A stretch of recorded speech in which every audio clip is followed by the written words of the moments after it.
रितू तावडेंच्या मनगटावर तब्बल 1 कोटीचं घड्याळ सोशल मीडियावर ट्रोल होताच मुंबईच्या महापौरांचं स्पष्टीकरण म्हणालं.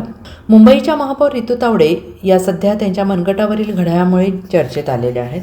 सोशल मीडियावर त्यांचा एक फोटो मोठ्या प्रमाणात व्हायरल झालेला असून त्यामध्ये त्यांनी परिधान केलेले घड्याळ तब्बल 1 कोटी रुपयांचा असल्याचा दावा काही नेटकऱ्यांनी केला आहे. या दाव्यानंतर त्यांना सोशल मीडियावर ट्रोल करण्यात आले आहे. व्हायरल फोटोमध्ये दिसणारे घड्याळ हे रोलेक्स येलो गोल्ड डेटोना मॉडेलचे असल्याचा दावा करण्यात आला होता. या मॉडेलची किंमत सुमारे 60 ते 70 लाख रुपये असून भारतातील बाजार मूल्य 1 कोटी रुपयांहून अधिक असल्याचं पोस्टमध्ये नमूद करण्यात आलेलं आहे.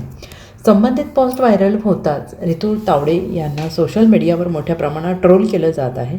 आता महापौर रितू तावडे यांनी स्वतः याबाबत स्पष्टीकरण दिलेलं आहे. रितू तावडे यांनी एक्सवर पोस्ट करत म्हटलं आहे की ही पोस्ट पूर्णपणे खोटी आणि दिशाभूल करणारी आहे.